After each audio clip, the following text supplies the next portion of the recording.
Greetings and peace. I hope you and yours are doing well today, wherever you might be watching this from.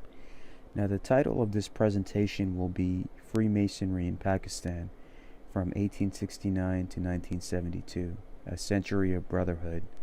Now, I wanted to talk about Pakistan because this is a country that's often overlooked in its Masonic history, and I wanted to have a presentation that would be put out there as a Pakistani Muslim Mason myself for other Masons to research about this country, and also to bridge that gap that both Freemasonry and Pakistan need to have between each other. So one day, with its current exiled state, we can revive it and have those misunderstandings eliminated, whether people watch it in the Masonic community or in the Pakistani community or anywhere else. Our job is to be builders of our neighbors, our families, our societies, and to educate those who have fallen astray to misconceptions, and to teach them history, that there's something that you and I have in common with each other. So that's what compelled me to make this presentation. So I thank you for joining me, and I hope you enjoy. Freemasonry in South Asia began during the time of the British Raj, and as you can see with the logo of the District Grand Lodge of Pakistan, they had operated lodges in the cities of Karachi, Lahore, Murree, and other venues, including the city of Multan. It enjoyed a century of success before it was banned by the government in 1972 and is currently in exile under the Grand Lodge of Scotland. Now, the reason it was banned by the government in 1972 is because at that time, Pakistan was under a military dictatorship following the death of Zulfikar Ali Bhutto, the prime minister, who had started the ban, but then it was solidified by the military dictator Zia-ul Haq, who came in and wanted total control.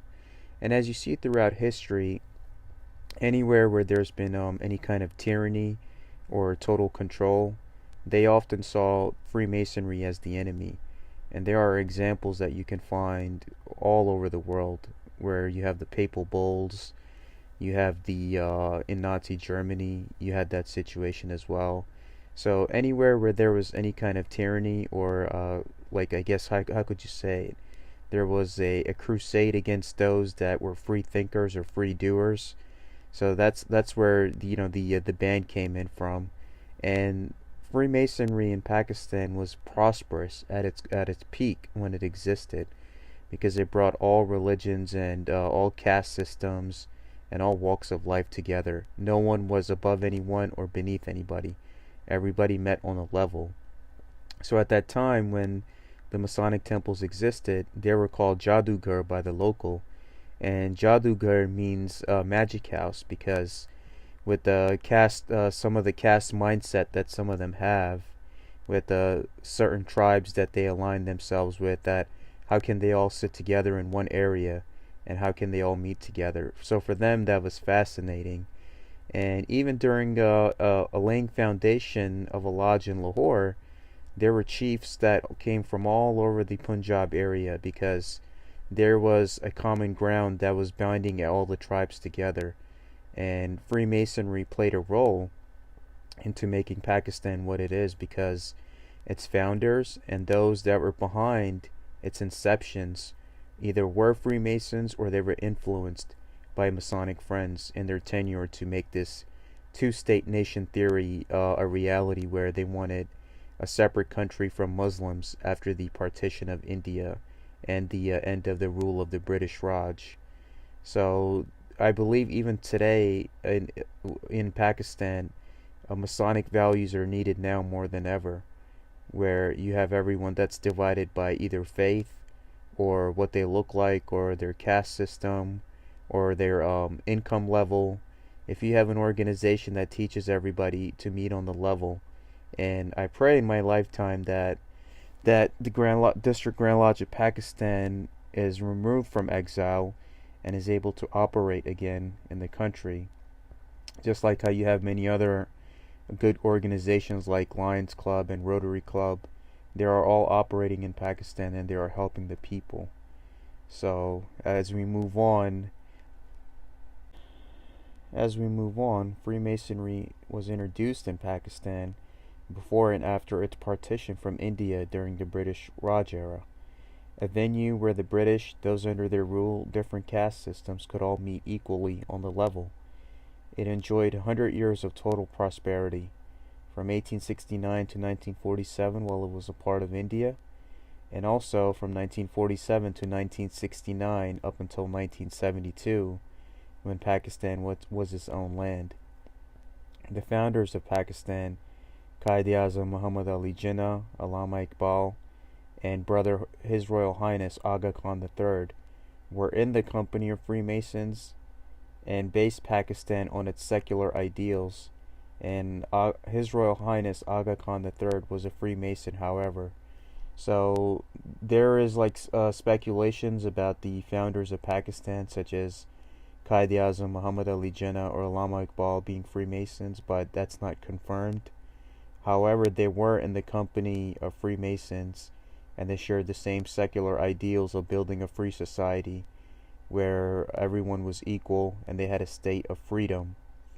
And at that time, Agha Khan III was a member of the, I believe, the Grand Lodge of Bombay at the time, where it's currently the Grand Lodge of India. So through his influence, they were able to make the inception of Pakistan, just like anywhere else where you saw freedom fighters or those that wanted to create a nation that was for the people and by the people. There was always a Masonic hand involved. And as you see that as time went on, and Pakistan was very prosperous, if you look up the old videos where Queen Elizabeth visited Pakistan, or one of the presidents of Pakistan, General Ayub Khan, was welcomed by JFK.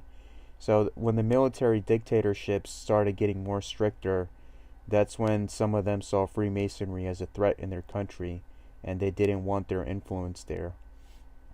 So as we move on and look over all of the slides, we will understand how Pakistan came to be and how the Masonic values are needed there more than ever at this point. This is Brother Sir Sultan Muhammad Shah Agha Khan, His Royal Highness, the 48th Imam of the Ismaili Shias. He used his influence with the British Raj to propose the creation of the Islamic Republic of Pakistan. During his time, the Agha Khan is regarded as the main Imam of all those of the Ismaili faith.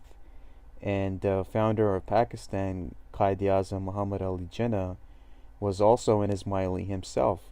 So he looked up to Brother Agha Khan as a mentor and as a spiritual leader. And Brother Agha Khan was able to influence his decision to, propose of creating this second nation. And also they were working together with his influence and also his connections with the British Raj and his respect with the British royal family to make that idea into a fruition. So the foundations of what Pakistan is and its original ideals and how it came to be was brought into fruition because there was a Freemason brother, Agha Khan III, His Royal Highness, who played a part in that inception. And even to this day, you see that the Agha Khan family still maintain good relations with the British royal family, and how their current Imam, Agha Khan IV, how he's given a grand reception whenever he visits Pakistan. So the history and the ties are always there.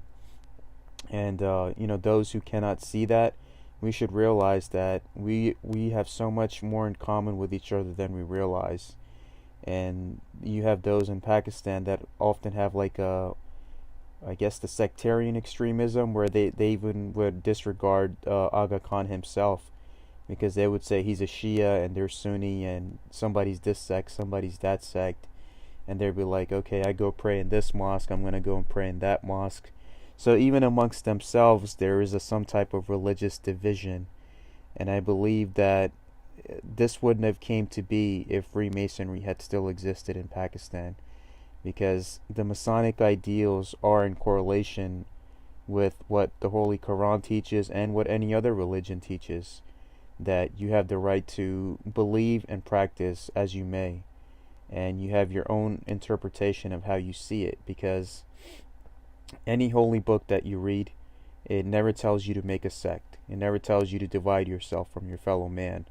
It always tells you to believe in the message, believe in God, and the golden rule, which tells you to live and let live and respect everyone.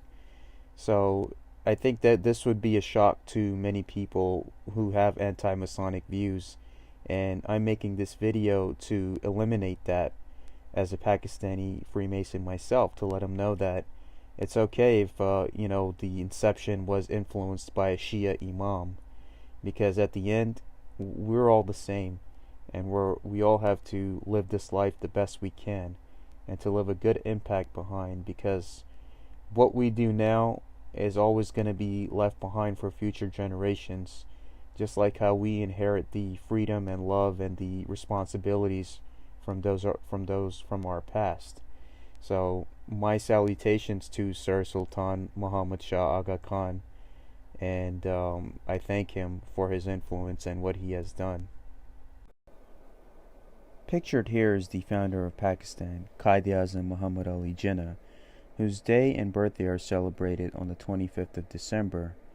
Now, Quaid-E-Azam is not confirmed to be a Freemason. However, his life and his friendship and all of his ideals seem to be influenced by Masonic ideals, as he himself, during his time in the UK, had Masonic friends that he was involved with, and also, as in Ismaili Shia, his leader was the Agha Khan at the time, Agha Khan III, who himself was a Masonic brother that enforced the ideals that Quaid-E-Azam had learned and encouraged him to press on with the path that he had chosen, while the Agha Khan himself was using his influence within the British Raj and with the British royal family to make the state of Pakistan into a reality.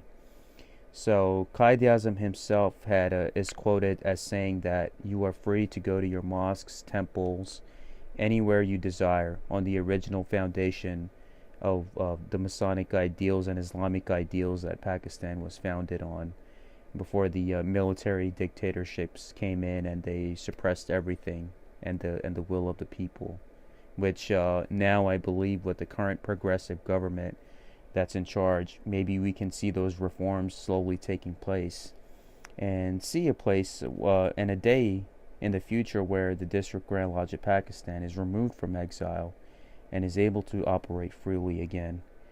Now, the known facts about Quaid-E-Azam were that he operated as a barrister in the British Raj, and he was very smart and lucrative in what he did, and he was successful with his demeanor, his appearance, and how he always presented himself. And even in the UK, he had also joined the Fabian Society, and the members of some of the members were Masons, such as George Bernard Shaw and Annie Besant. And also, I think he regarded Annie Besant as Amma. So in Amma or Amma in Urdu, that means mother. And Annie Besant was, she was a world-renowned theosophist and the founder of Co-Freemasonry, which is like considered an irregular branch of Masonry, which included participation of women equally with men. But now with England and France, some parts of it that's considered recognized and regular. So he had looked up to Annie Besant. He had spent time with George Bernard Shaw and also his Imam Agha Khan. So the influence of Quaid-E-Azam and what he learned and what he espoused and what he founded Pakistan on were all a combination of Islamic and Masonic ideals and the society that he had wanted to present its people, where he wanted them to be free thinkers, to respect each other, to respect their women, to respect the rule of law, and to do what was right, to build a successful society. And if you see videos of Queen Elizabeth II, Her Majesty, visiting Pakistan, like before, I guess in the 60s or 50s, you would see at that time where Freemasonry was still active, how prosperous and how modernized Pakistan looked. And even now, I had a chance to visit Pakistan with this progressive government in charge, and I think that it's headed in the right direction. and it will be able to pick up on the ideas and the foundations that Quaid-E-Azam himself had professed. Now, him regarding Annie Besant is very interesting because Annie Besant herself was influenced by Helena Blavatsky, who is also, I guess she was under the tutelage of Jamal al-Afghani, who himself was a Muslim Freemason, and she called him Serapis Bey. So as you see how like all these dots are connected, you have Jamal al-Afghani, the Muslim Masonic reformer, founder of the Brotherhood of the Luxor, and Madame Blavatsky studied under him. She called him Serapis Bey, and then under her Annie Besant was influenced, and then under Annie Besant, the founder of Pakistan was influenced, along with Agha Khan and everyone being involved in the circle. So nothing happens by coincidence, and the nation of Pakistan had its destiny that it was meant to exist at the end of the British era in South Asia, and it just shows you that we're all together somehow, some way. Even if we feel like we're alone, our influence and our love and our teachings are always there, shadowing each other in all the ways possible. So I thank Quaid-E-Azam for honoring his friends. As you see here on the picture on the right, that's him with Annie Besant on the left, and how his ideals are now making a comeback in Pakistan, as I had a chance to recently experience myself. Pictured here is the Lodge of Multan in the city of Multan, Pakistan, where you see a group of brothers who are operating a lodge, and were able to do so through their influence, and also to bring everyone together and have equal meeting grounds for whoever was able to be in their midst. As you see on the far right, there is a member of the South Asian community, and while he's there, there's no difference between him or if the guy next to him is a high-ranking member of the British Armed Forces or the British Raj. It doesn't make no difference because everyone's equal and everyone respects each other. So I wanted to document this photograph and to show its significance in this presentation. One of the most renowned Freemasons is Brother Rudyard Kipling, who is a British author and a great man in his own right. And one of my favorite quotes from Brother Rudyard Kipling is, "If you can keep your wits about you while all others are losing theirs and blaming you, the world will be yours and everything in it. What's more, you'll be a man, my son." So I really like this quote because Rudyard Kipling, he wasn't a perfect man. No one's perfect in this world. We're all imperfect in some way, and that's what Masonry teaches us. But the thing about Rudyard Kipling was he was able to appreciate what Masonry stood for when he had joined the lodge in Lahore, and he just had a beautiful background by being made a Mason in the Lodge of Hope and Perseverance in 1885. And he was young at the time because I guess the age requirement, you had to be 21. So there was a dispensation which allowed him to join before his 21st birthday. And he served as secretary of the lodge, and he remained a member of the lodge for several years until I believe he transferred to another lodge, while eventually his final destination was to go back to England.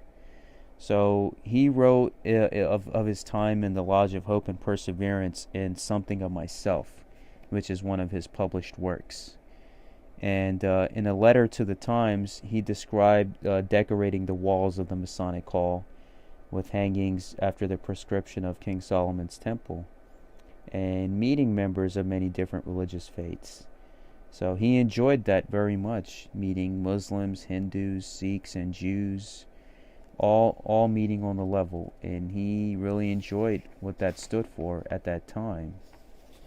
And Kipling himself, he was just a powerhouse in his own right. And he had one of his poems that I believe he wrote is called the Mother Lodge, because the Lodge of Hope and Perseverance, number 782, under the English Constitution in Lahore, Pakistan, It was a district Grand Lodge of Punjab at the time of India. He wrote the poem known as the Mother Lodge, which goes by. There was a Rundle, Station, Master, and Beasley of the Rail, and Ackman, Commissionariat, and Donkin of the Jail, and Blake, Conductor Sergeant. Our master twice was he, with him that kept the Europe shop, old Framji Idulji. Outside, Sergeant, Sir, Salute, Salam. Inside, Brother, and it doesn't do no harm. We meet upon the level, and we parted on the square, and I was junior deacon in my mother lodge out there. We'd Bolenath, accountant, and Saul of the Aden Jew, and Din Muhammad, draughtsman, of the survey office too.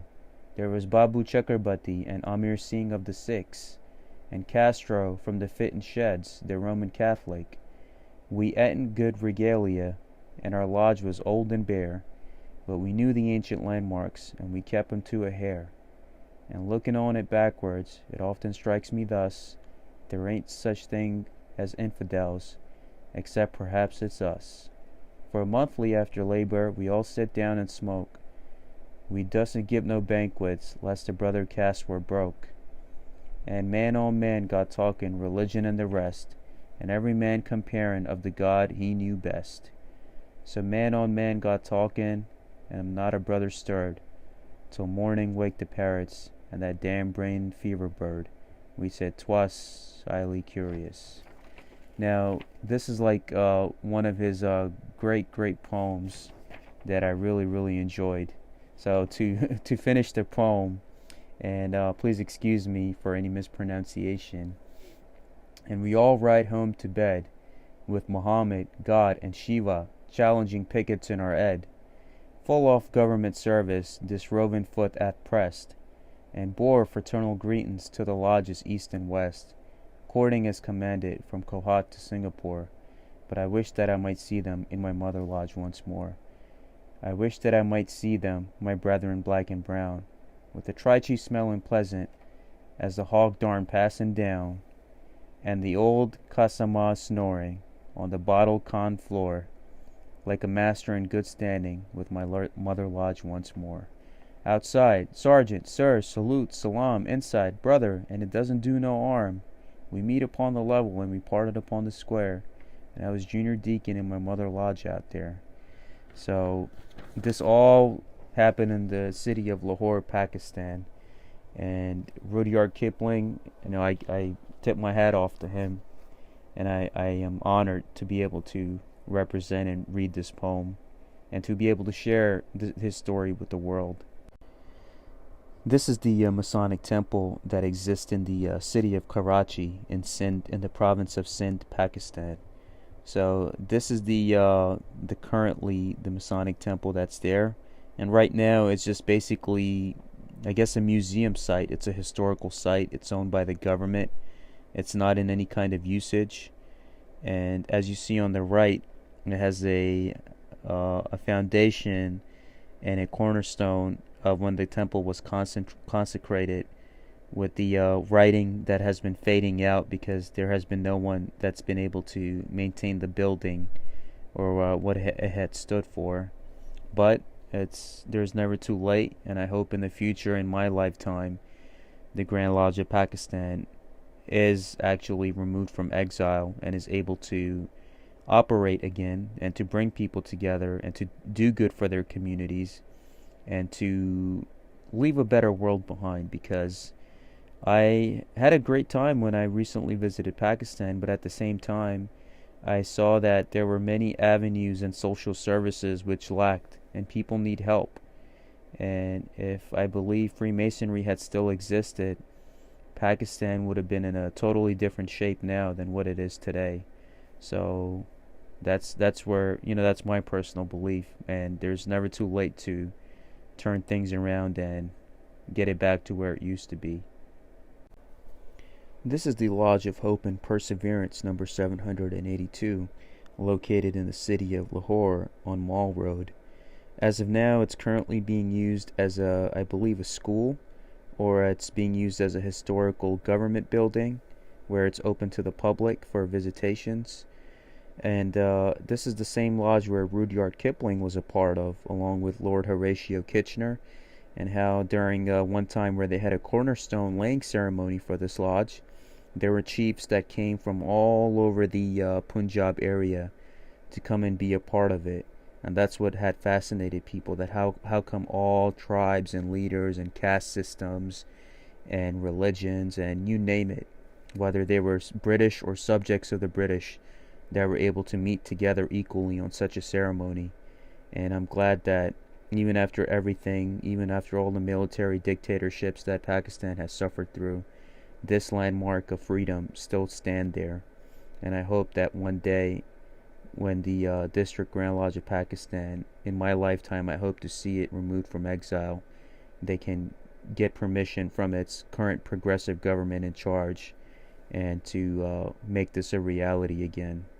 So one can only hope, and also build a future and bridge the gaps between mankind, as I'm doing right now as a Pakistani Freemason myself, that I didn't see anyone address the topic of this Freemasonry in Pakistan. And unless we take that initiative, then those who have had anti-Masonic propaganda fed to them in that country, or us who might have had a bad view about them through the propaganda that's been fed to us, we eliminate those misconceptions by educating ourselves about the history of each other and realize that, you know what, we have more in common with each other than we realize. And it's better if we work together to build a prosperous future for all of mankind. Because the Masonic ideals teach us is that where else in the world can you come together and love one another? And our values are needed now more than ever for a world that's divided by race, religion, and anything else. And we can teach them that if we can love each other, you have the ability to do the same. Not just for yourselves, but for your families, for your communities, and the ideals of you becoming a better person in all that you do and all that you're going to do. And we need to be able to talk about things that have been avoided through the stigmatization that each sides have received against each other. Because you have agents of chaos that exist in all races, religions, and groups in the world, and their job is to keep their fellow man divided from each other.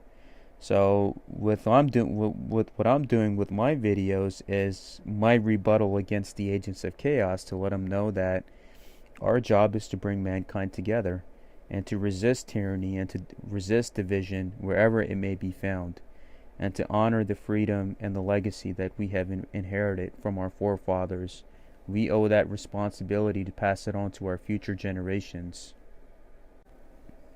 In the city of Lahore, Pakistan, like I was saying, besides the Lodge of Hope and Perseverance number 782, they also had other Masonic bodies that operated there, such as the Fidelity Mark Lodge number 98, Mount Ararat Ark Mariners Lodge, Lodge Industry number 1485, and St. John the Evangelist Lodge number 1483.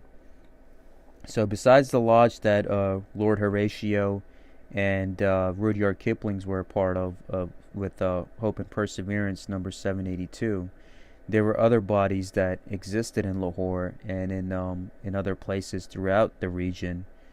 And I believe that their numbers at that time, and if you see the old videos of how Pakistan was, you can see how their influence had affected the society at the time. And it was all positive. There was nothing negative about it. As you can see here is that the District Grand Lodge of Pakistan is recognized by the Mother Grand Lodge of the United Grand Lodge of England.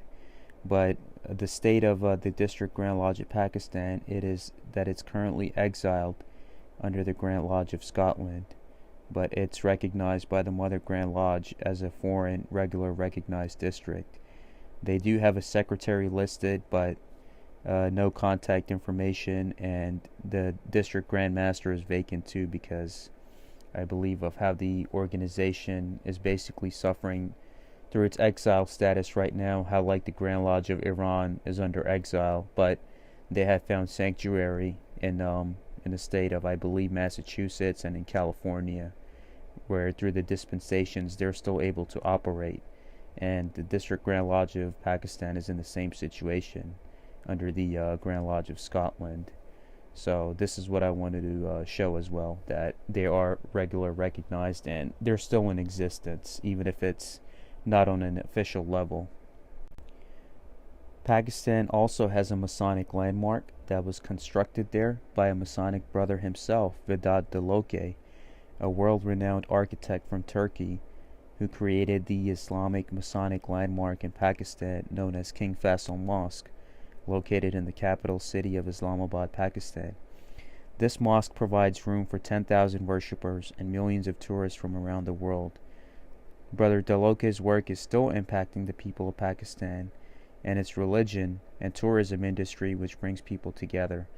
Now, if I were to go to this place, and I have, and most people see this landmark and don't realize the history behind it, that this landmark and this mosque was made by a Masonic brother, and that shatters all the beliefs that have been fed to them, that Freemasonry is against Islam, or the beliefs that have been fed to the West, that they hate the West and they hate Masons. So this is a common ground that unites both the faith, the land, the people, and the Masonic ideals together in one spot, because you have an active historic Masonic landmark with its architecture that's standing there, and it's built as a place of worship, and people can see that this is one place that can bind us together. And it shows the significance of Pakistan, that not just only it was influenced by Masonic founders or those that were in the company of Masons. Its architecture and it's one of its most historic landmarks is also built by a Mason, Brother Vedat Daloke from Turkey. So this should be a common bond, that no one hates each other. We're all here to love each other and to respect each other, and everyone has the right to believe what they want to believe and not to infringe on the freedoms of others. So this is I wanted to show this as a landmark, so whoever is visiting Pakistan, they can go to visit King Faisal Mosque in the capital city of Islamabad. I thank you for watching my presentation, and if any questions, please email me at salmansheikh911@gmail.com. Any images used are protected under fair use, copyright laws, education purpose, and were retrieved from Google. And also, I'm going to add a video clip as soon as this slide is over, and that's going to show a brother that's currently living in Canada, and he's one of the remnants of the District Grand Lodge of Pakistan, and that was banned in 1972 by military dictators in Pakistan. But the remnants of what he stands for, it's a recent video, still validates that the District Grand Lodge of Pakistan is still in existence. And the video was made by a Canadian news channel, so I will make sure I give them credit for using their video in the description below. So again, thank you for watching this video, and may you all have a blessed and beautiful day wherever you might be. And to take this example, that anywhere where Freemasonry is banned, or anything where you might have been fed a propaganda against it, like, okay, you know what, they hate you and you hate them. If you often research their origins of that nation, you realize that, you know what, we have more in common with each other than we realize. And I believe that the way Pakistan is going right now, and how progressive it's getting with my recent visit, and how there's Masonic regalia suppliers in Pakistan now, where they're supplying regalia to a lot of the world's lodge systems, that I believe things are headed in a positive direction. It's going to take time, maybe not in my lifetime, but I hope in my lifetime I'm able to see the District Grand Lodge of Pakistan back to its former foundation, so they can go to Pakistan and help the people that need help with social services, education, and anywhere where the government has failed on. Because that's our job as builders of the community, is to not just bridge the gap between humanity, but between our communities as well. So let's say if my eyes don't open up tomorrow, I can be safe with the fact knowing that I left a good impact behind. I tried to bring people together. I tried to educate them. And that will be the greatest wealth that will carry me over in whatever situation or phase that I might end up in. So, please think about the things that I'm telling you, because we need this now in our world more than ever. And I thank you all for supporting me and enjoying my channel and my videos. And please stay in touch with me through email, and stay tuned for the clip that's going to play as soon as this is over. Thank you. Markham resident has been honored for his 50 years of community service during a special ceremony held Tuesday night. First Local's Greg Howes has the details.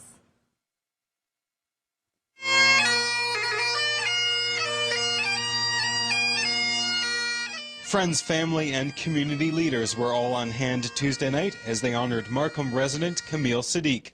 Tonight marks Camille's 50th year as a member of the Masonic Lodge, an organization whose charitable programs are directed outward towards the community. Camille is recognized by his peers as a strong community leader, someone who works hard to dissolve the barriers between various ethnic groups. Camille, in his own way, in his own community in the city of Markham, has certainly exemplified that principle of Masonry in the work that he does within the community, in the charities that he has sponsored within the community, and the way he looks after his fellow man in particular. When asked how he feels about being recognized, Camille remained very humble. I've been a member of the local Masonic Lodge for the last 30 years, and before that I was a member of the District Grand Lodge of Pakistan, located in Pakistan under the Grand Lodge of Scotland. Camille's wife, Camille Sadiq, says she is very proud of her husband. He's been working hard on hate crimes, and he is trying to bring the different communities together from different cultures. So it brings peace and harmony in the community. Markham Deputy Mayor Frank Scarpitti says Camille's contribution to Markham is invaluable. I think it's really the nature of what Camille is all about. He really is a community builder. He wants to bring people together. He wants different cultures to learn about each other. And I think what he sees is the common values that all of us share. Those who honored Camille here tonight say he stands as an inspiration, and not just to his family and fellow Masonic members, but to the town of Markham as a whole. In Toronto, Greg Howes.